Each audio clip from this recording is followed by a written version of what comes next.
I don't think that anyone is unattainable. I don't feel like there's anyone that is out of anyone's league. Unless you believe it. Yeah, unless you believe it, I guess. Charmaine's saying that. No one's out of my league. This is what she's really saying. No one is out of my league. No one's out of my league. No, but I don't think anyone is out of anyone's league. I think it all depends on what you consider valuable.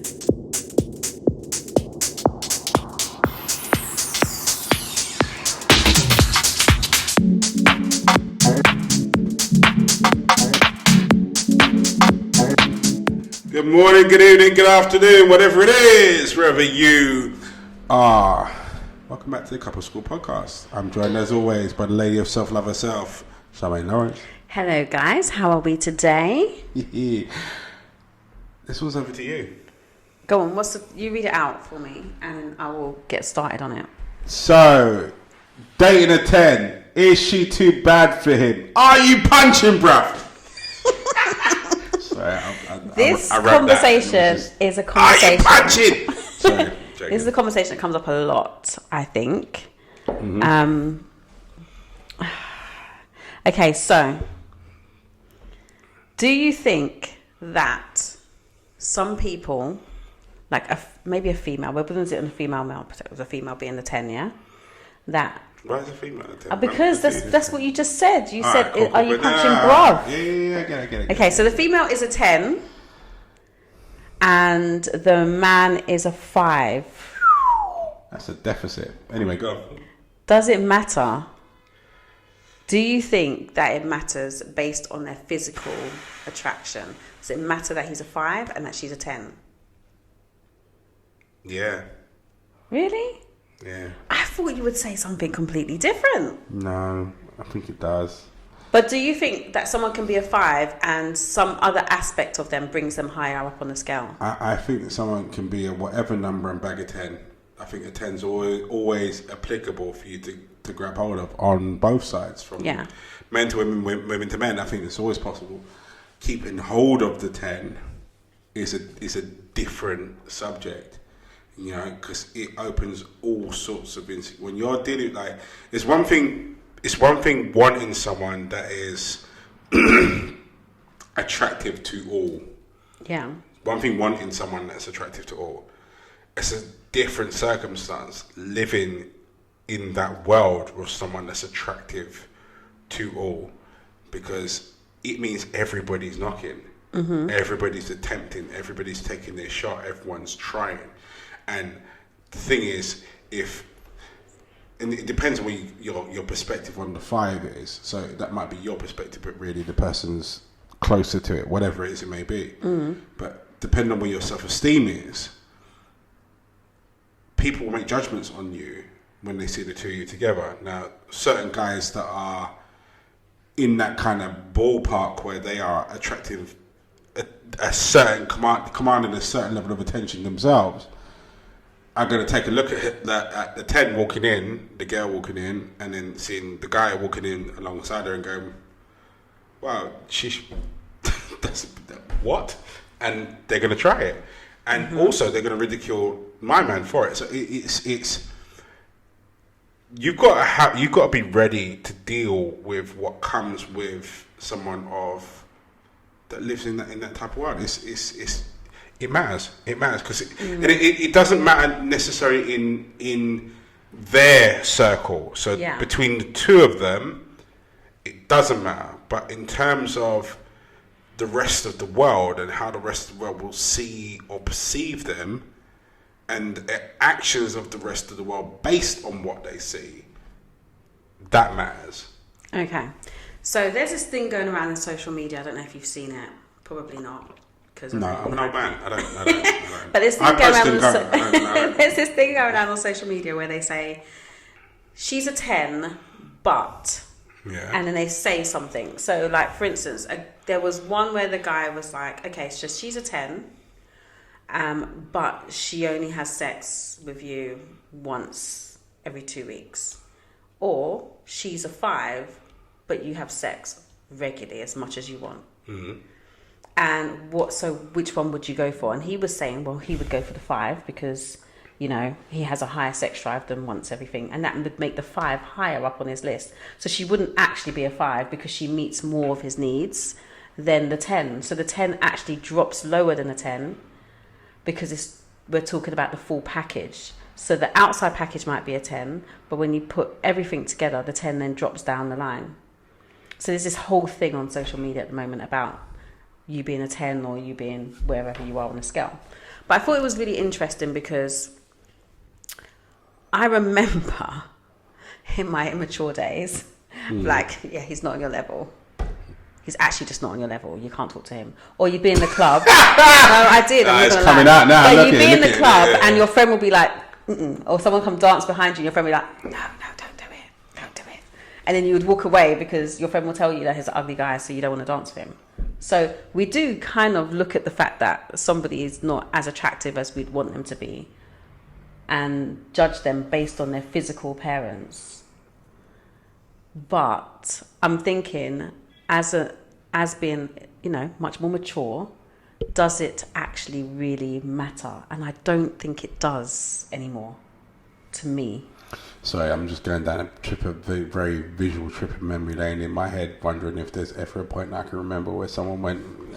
No, fortunately not. I don't actually recall that. I think that times of rejection have been more about me being more harsh on myself than the actual reality of things. Fortunately.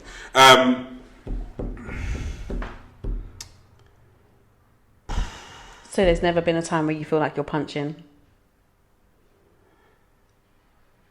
No, and that's not a sign of arrogance in the sense of I have only really gone for people that I thought was in my league. People that there are thinking about it now, there are flashes of a few faces that back in the day days, I consider them to be out of my league, so I just never tried.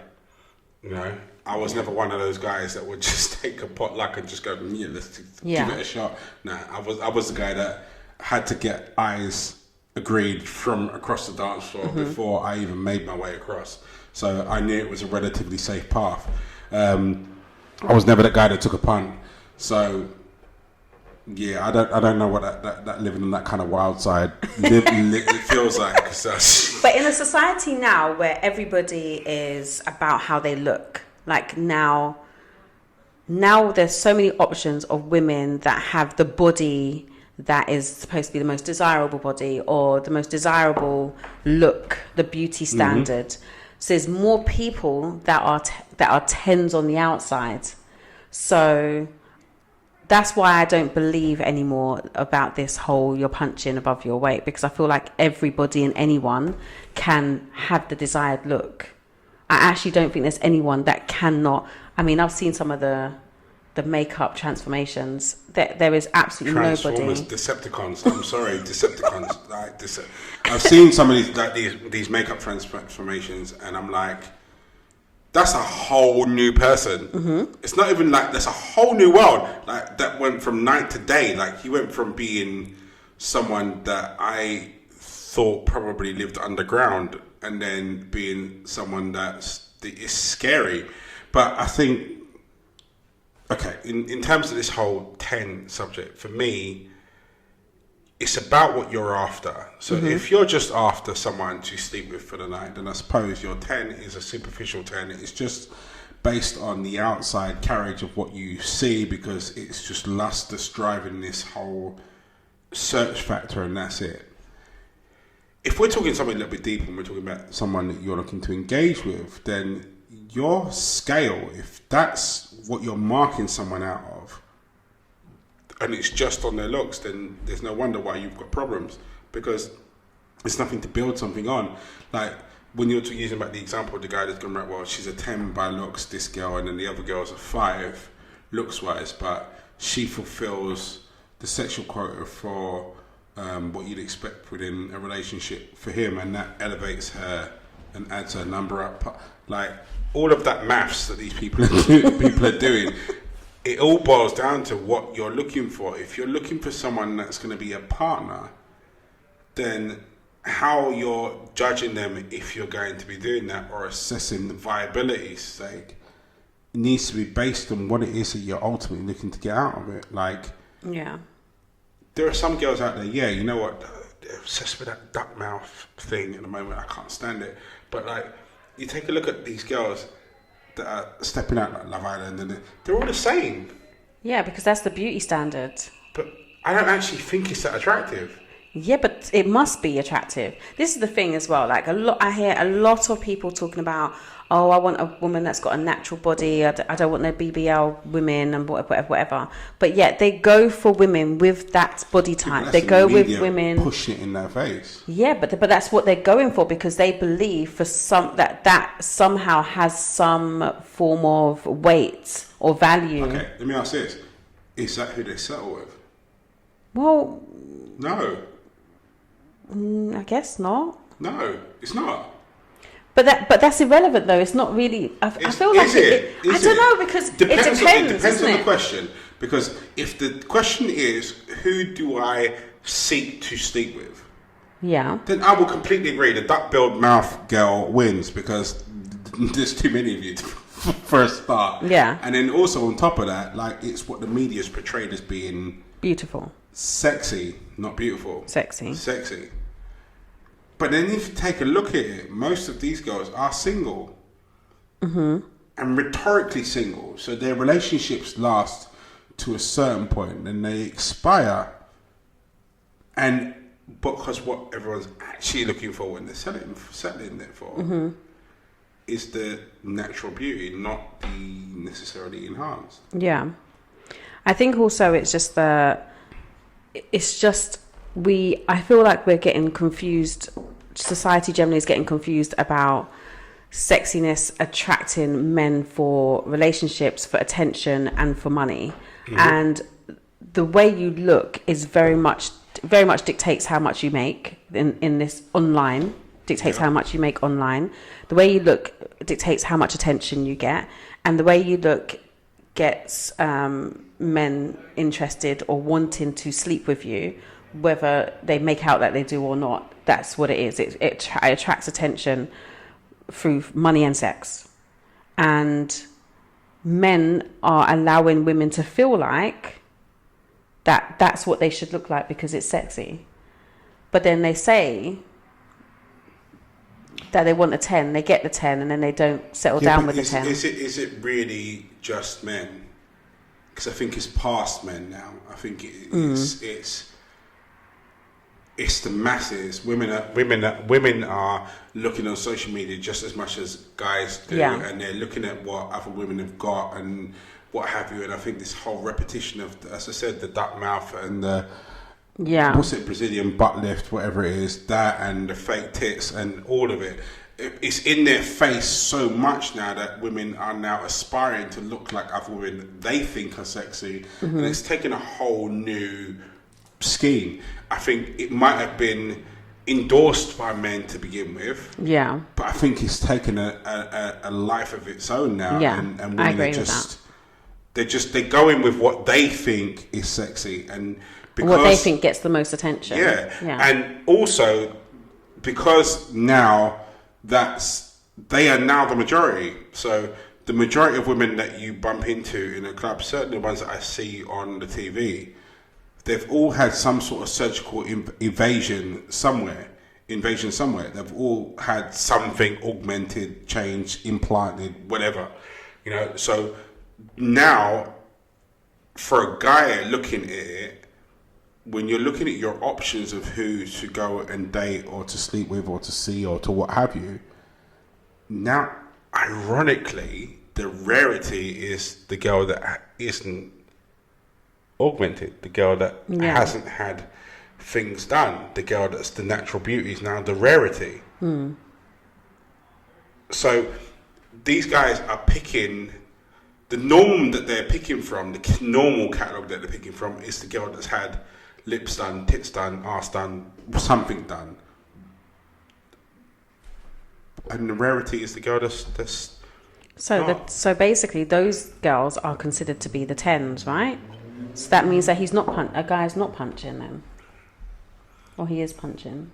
What do you mean?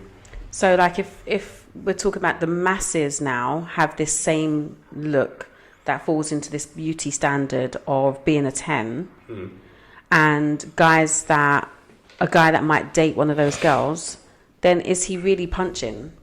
Well, my argument question would be is if everybody is that, and that therefore becomes the norm, is that really the 10? Or is the rarity the 10? That's an interesting concept.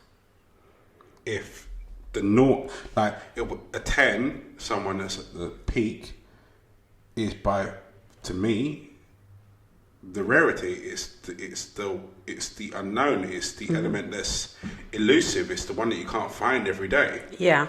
So if now the augmented lips, tits, backside, legs, whatever it is it may be, is now the norm, and I can find a plethora of them out there, how does that equate to being rare? And how does that mean that you are a 10? Because by default to me now you're not, because you're a dime a dozen. Whereas the girl that resists that and goes out of her way to be natural, you're now rare. Yeah. Which means by default to me, you're a 10 as opposed to these girls. Yeah. You know? So I think whatever your measure of 10 is, what about the other way around? Like a man being a 10. Do you think it changes? Because it's generally, when you're looking at what is considered to be a 10 for men, it's not about how he looks, is it? It's about what he brings to the table. Yeah. So, do you think that it's possible that a woman is punching if she's trying to date somebody who is considered a 10, and that value would be what he brings to the table? So let's say he brings in a good wage, lives a great lifestyle, and she doesn't. Is she punching? Yeah. Is she considered to be punching? Yeah. I think it works both ways. I mean, we see it all the time. Like when I see guys that are making a hell of a lot of money, and they've got this chick on their arm that's either half their age or is what society would dictate as being beautiful. Yeah, I do look at it and I think my definition of punching is when you've got one strand, and when that strand is gone, your livelihood is in jeopardy. So for a female perspective, for the guy that's got loads of money, is a girl that looks a certain way. Problem is, if his mind or attention wavers to someone else, then you've got nothing else to back that up. You've got nothing else to hold on to. You're out. Yeah. Flip side of it is, girl, and the thing is, flip side of it might be the other way around. So a girl that's earning a certain financial credentials, this, that, and the other, and is also good looking, and she's got a guy that's not as good looking as her, but he's bringing something to the table. So maybe he's bringing finances to the table, or maybe actually it's the same way around. He's bringing looks to the table, but she bumps into someone that's now got looks and money above her. Yeah, you're obsolete, bro. So I think punching, it's true. I think punching is available on both sides, and has equal weaknesses in terms of vulnerabilities. Like you're replaceable. Yeah. You're the definition of Beyonce's tune to the left. Like you are replaceable in every possible circumstance because you only have one strand of appeal and no substance. And I don't think anyone should put themselves in that kind of position when they're stepping into a relationship. Yeah. I don't think that anyone is unattainable. I don't feel like there's anyone that is out of anyone's league. Unless you believe it. Yeah, unless you believe it, I guess. So Charmaine saying that. No one's out of my league. This is what she's really saying. No one is out of my league. No one's out of my league. But I don't think anyone is out of anyone's league. I think it all depends on what you consider valuable. Me and my brother were talking about what individuals consider valuable, and like what men will say, oh, this is a high value woman, or a woman will say this is a high value man. And there isn't one thing that makes you high value. It's dependent on the person. So, you know, it could be for me, like, a man that basically stays home and does the cooking and cleaning while I go out and boss up. That might be a high value man to me. That might not be a high value man to somebody else. That's not a high value man to me. However, it's dependent on the person what is considered to be a 10 out of 10. And that for somebody could be a 10 out of 10. So, and other people will probably perceive it as not, but really it's to the individual about whether that person is a 10 or not. I think sometimes we're looking at things in a very, like that whole thing about she's a 10 and he's punching, is this idea that you're looking at it from the outside perspective rather than the full package. And the idea that, okay, so she looks great, that means that he's obviously not doing anything, but you don't know what he's bringing to the table to bag that girl, to bag that look. Yeah, I mean, if I look back at it, I don't think there's been, as I said, I've never been that guy that just took a punt. Like, I'd be the guy that circles around the peripheral, tries to get eye contact, and then knows full well, actually, there's at least a yellow light. It's warm. Yeah. This ain't a cold entry. It's warm. You're not just going to try it. No, I'm not. I'm not going to gamble. No, I was never that dude. But I have battled with my own insecurities about myself and my capabilities for the longest while, you know, and also always thinking that I'm not enough. And it's only really recently that I've got to a stage where I've managed to get past that and to go, right, well, actually, I'm all right. But I think for both guys and girls who battle with that, depending on your upbringing and what you've been exposed to and all the rest of it, I think people battle with that on their own personal basis. And it can be daunting because when you're talking about stepping into the relationship / dating field, you're putting yourself out there, and when all you see is insecurity or all you see are flaws, that's what the advert that you're putting out. You're putting it out again. Look at me, I'm screwed. Like, and I think for me, I can remember certain distinctive parts of my life. That's how I felt my resume was. Like, I was putting out again, yeah, come date me. I'm effed. You know, like, and it took a long. Even though I suppose I'm too stubborn for my own good, so I put it out there anyway. Unfortunately, people saw past the flaws and decided that this is where they were going to stay. But I get, all joking aside, I get how difficult that can be for an individual going, how. And this is taken away from the, she's a 10, you're punching, bruv. But let's take it on the flip side of things and look at the person that's the puncher.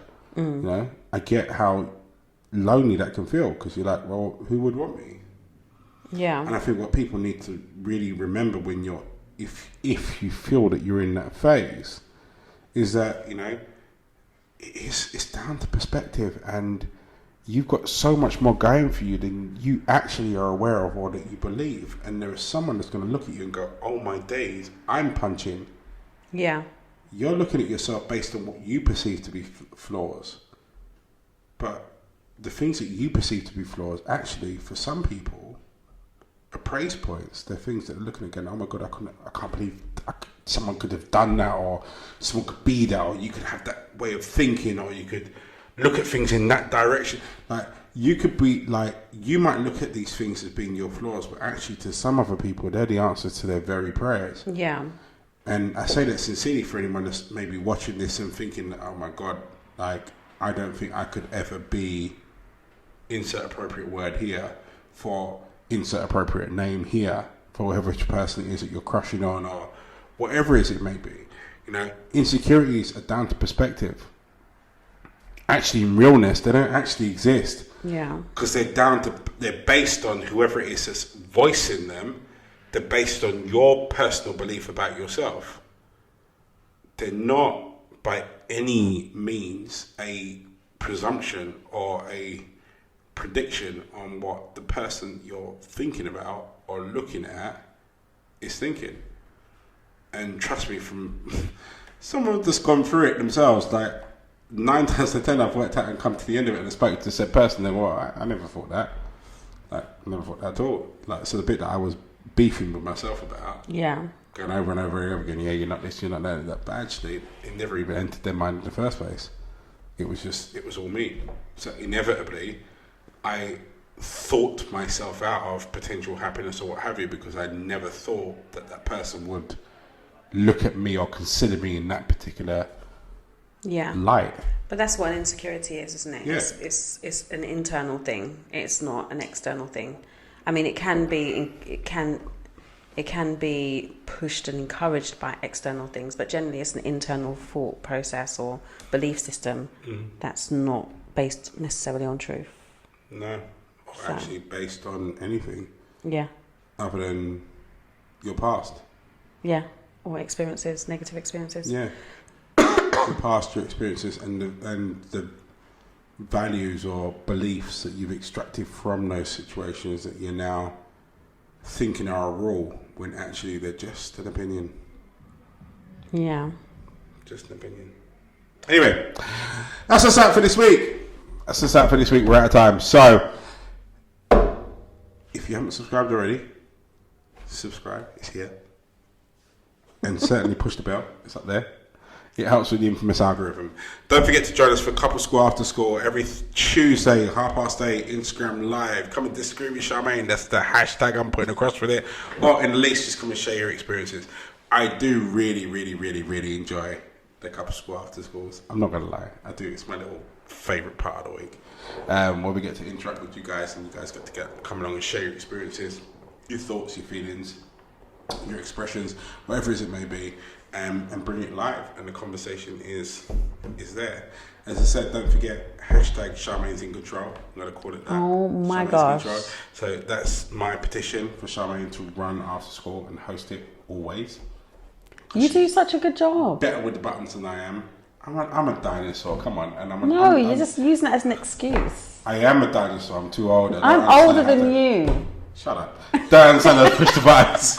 I'm ignoring that. But anyway, so don't forget that. Couple School After School. If you haven't subscribed already, and don't forget the bell. In the meantime, stay strong, stay focused. Peace. See you later.